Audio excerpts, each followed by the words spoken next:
Itu suatu pengalaman saya ya, orang luar, jadi pasangan isteri Malaysia mendapatkan pelayanan pun seperti warga negara sepenuhnya. Sebab isteri saya warga negara, jadi saya pun macam kagum lah ya, kagumnya. Masya Allah sekali ya, luar biasa di Malaysia ini. Memang pelayanan rakyatnya diutamakan sekali, memang betul lah. Apa-apa kalau, apalagi kalau orang Indonesia mau berobat itu pasti ke Malaysia kan gitu. Sampai ada konten-konten kreator kata luar biasa di Malaysia pelayanannya kan gitu. Masya Allah. Ini guys, ini bukti bahwasannya ketika negara itu mementingkan kesehatan rakyatnya, pendidikan rakyatnya, maka di situ akan sejahtera guys ya.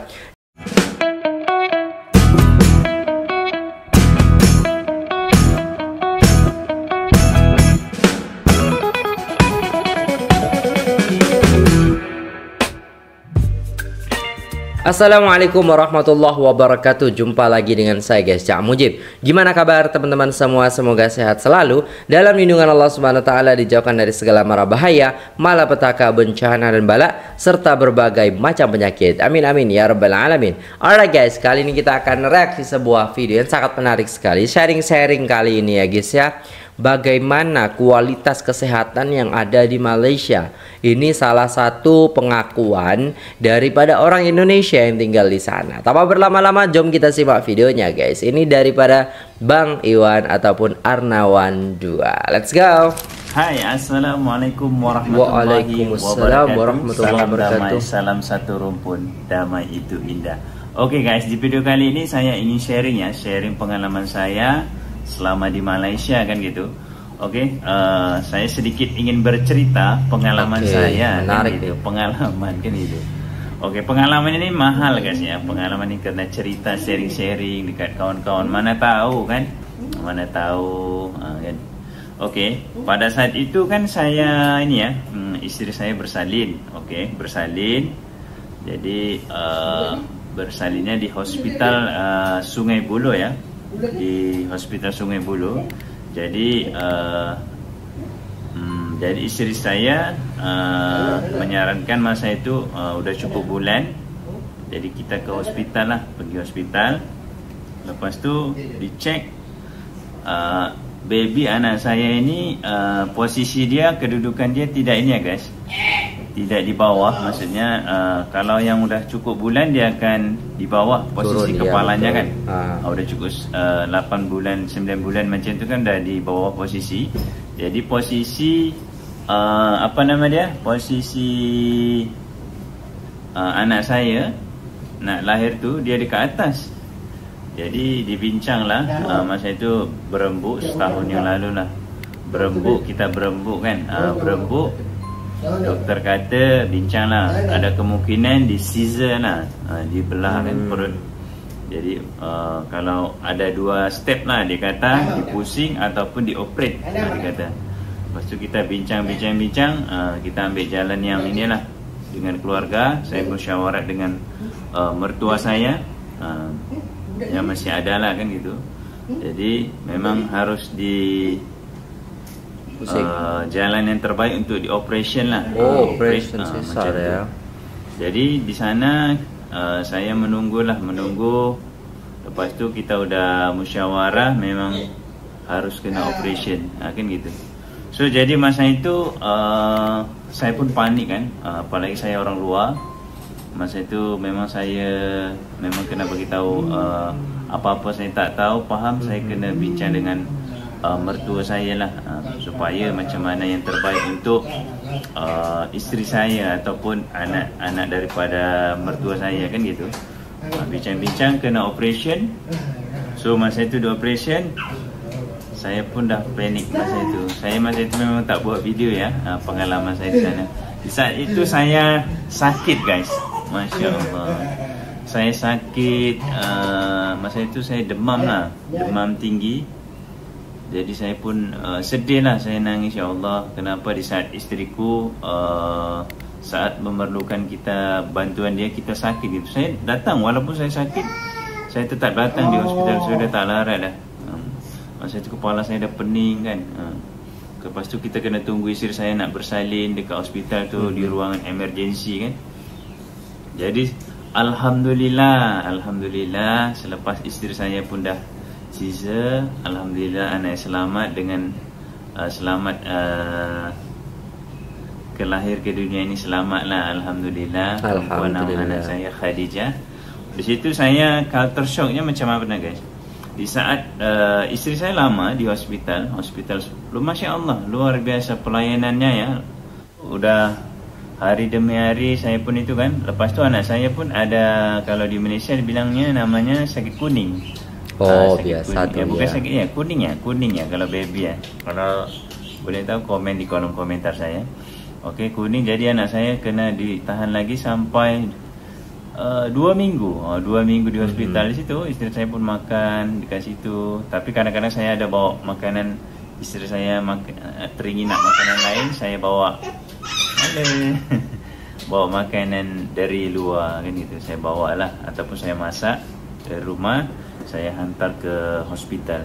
Okey, di saat itu cerita saya datang jenguk isteri saya. Masa itu terhad ya waktunya, tengah hari dengan petang, melawat 12 sampai 2 ataupun 2 jam 3 jam itu lah. Lepas tu sambung pukul 5 sampai pukul berapa macam tu lah ya. Lepas tu dah tak boleh melawat dah. Okey, hari demi hari saya macam tu 2 minggu. Okey, di saat di situ ada ini ya. Saya pun berfikir kan, saya kan orang luar kan gitu. Saya orang luar, jadi saya mungkin kalau operasi itu besar biayanya ya. Operasi itu biayanya besar. Lepas tu saya udah cukup 2 minggu di situ. Saya pergi ke kaunter lah. Okey cik, kalau nak bayar dekat kaunter ni, dia bagi tahu lah staff situ lah. Ataupun guard dia, ada security yang bekerja situ, kita tanya. Dia orang dah biasa, dah tahu. Jadi saya pun baru lagi. Okey, saat saya membayar payment, ditunjukkan lah ya. Okey, ini nama isteri saya Arna Nasibah. Itulah saya sebut. Ini dah terdetect lah dalam sistem kan. Kalau di Malaysia dah ada sistem dalam, kita bagi tahu nama, nombor IC pun dah keluar kan. Okey, di saat masa pembayaran, waduh, saya cek lah kan, 5,000 lebih guys. 5,000 lebih kena bayar. 5,800 macam itu untuk biaya itu kan. Lepas tu saya tengok di bawah, oh ini subsidi guys. Ternyata di Malaysia ini ada subsidi untuk rakyat ya. Luar biasa ya. Itu suatu pengalaman saya ya, orang luar. Jadi pasangan isteri Malaysia mendapatkan pelayanan pun seperti warga negara sepenuhnya. Sebab isteri saya warga negara, jadi saya pun macam kagum lah ya. Kagumnya bukan saya nak pengalaman saya kan gitu, ke rumah sakit. Ada bayaran guys, tapi tak banyak ya. Dalam berapa 2 minggu lebih isteri saya di hospital. Bayarannya dalam 100 berapa gitu ya. Mungkin saya pun kurang tahu sebab saya orang luar. Tapi di situ dia suruh bayar 100 lebih macam itulah ya. Dari tagihan 5.800 ya.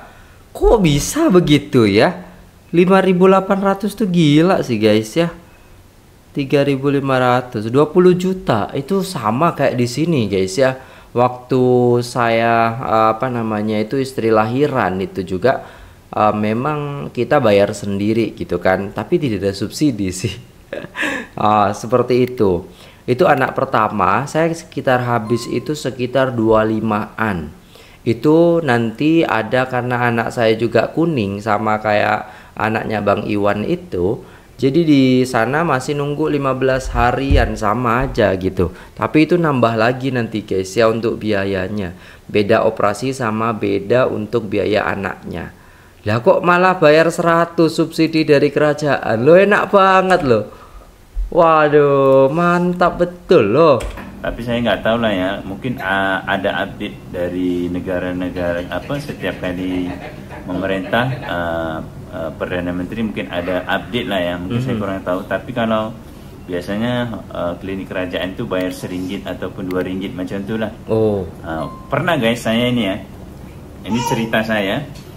Okey, saya ke Kedah, anak saya masa itu demam tak turun-turun dah 3 kali 4 kali.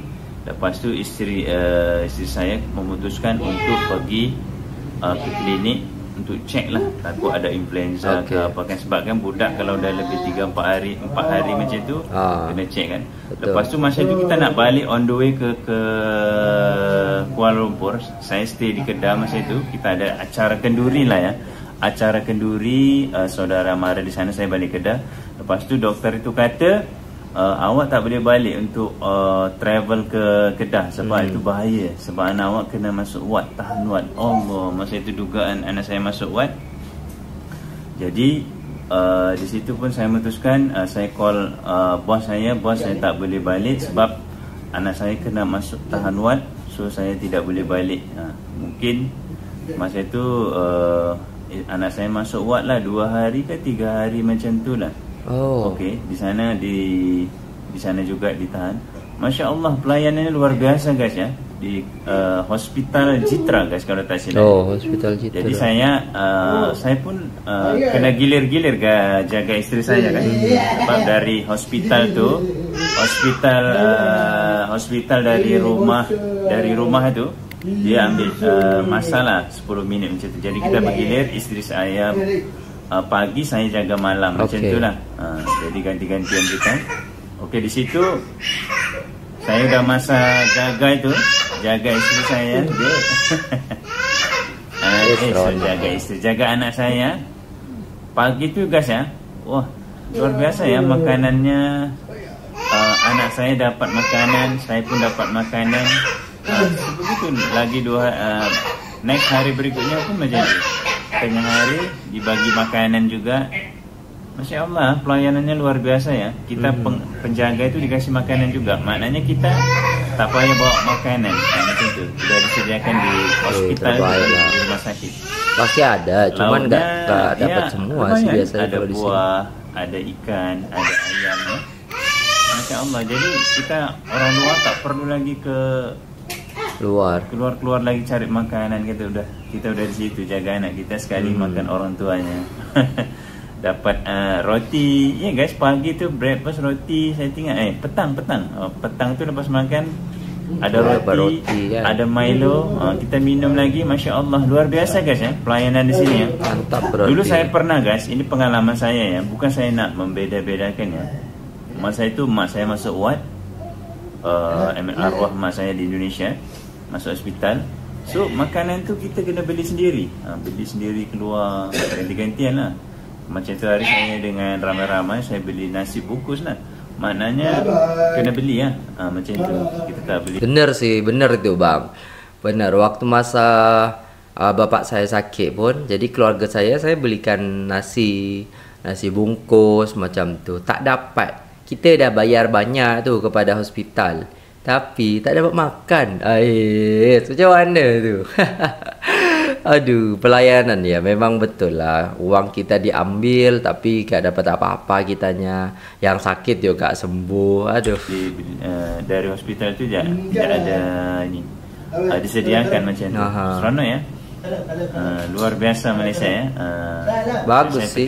Lah. Tapi itu tergantung dari rumah sakit juga sih. Rumah sakit yang bagus di bawah pengawasan pemerintah itu juga seperti itu. Ya, pernah waktu anak kedua saya itu, istri saya kan pakai BPJS waktu itu.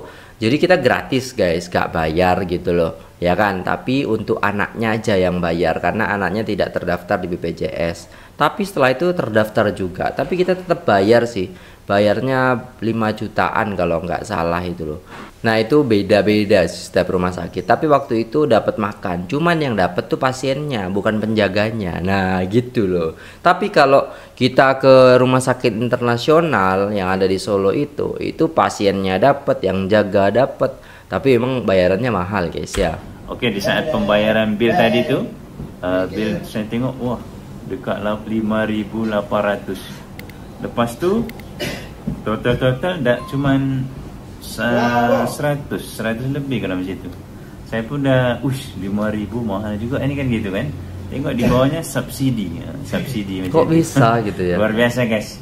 Ini pengalaman saya lah yang patut saya sharingkan di media sosial. Bukan saya Wow. Membeda-bedakan negara, bukannya itu pengalaman saya ya, pengalaman Iya, yang dialami sendiri saya. gitu loh. Jadi Di luar sharing ke negara kita kan. seperti itu ada kan gitu. Jadi Masya Allah sekali ya, luar biasa di Malaysia ini. Memang pelayanan rakyatnya diutamakan sekali. Memang betul lah. Apa-apa kalau apalagi kalau orang Indonesia mau berobat itu pasti ke Malaysia kan gitu. Sampai Iya, ada konten-konten kreator kata luar biasa di Malaysia pelayanannya kan gitu. Masya Allah. Oke guys, semoga sharing-sharingan saya ini bermanfaat.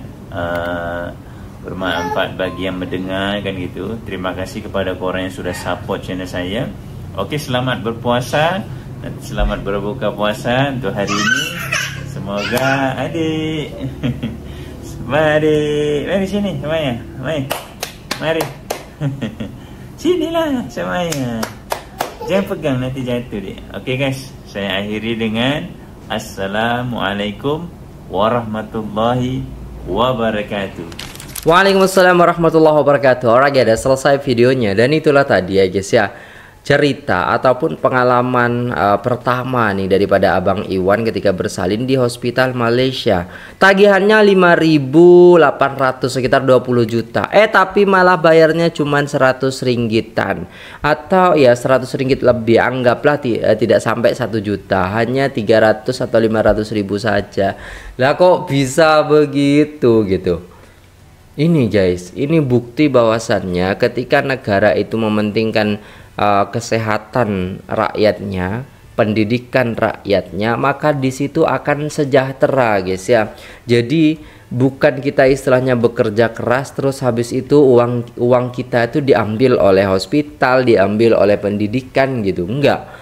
Tapi di sana ketika kita bekerja keras pun kita dihargai di sana, dan ketika ke hospital pun kita dapat subsidi dari kerajaan. Lah itu yang sebenarnya yang diperlukan oleh masyarakat kita tuh itu, ya kan? Jadi sehingga tidak ada kejadian apa namanya nunggak lah, ngutang lah di rumah sakit dan lain sebagainya. Seperti itu ya guys ya, sangat-sangat bermanfaat sekali sharing daripada Abang Iwan kali ini guys ya. Semoga bermanfaat dan semoga menambah wawasan pengetahuan daripada teman-teman sekalian, amin. Oke guys, itu dulu videonya. Terima kasih sudah tengok video ini sampai selesai. Jangan lupa like, share, dan subscribe. Saya pamit undur diri. Assalamualaikum warahmatullahi wabarakatuh.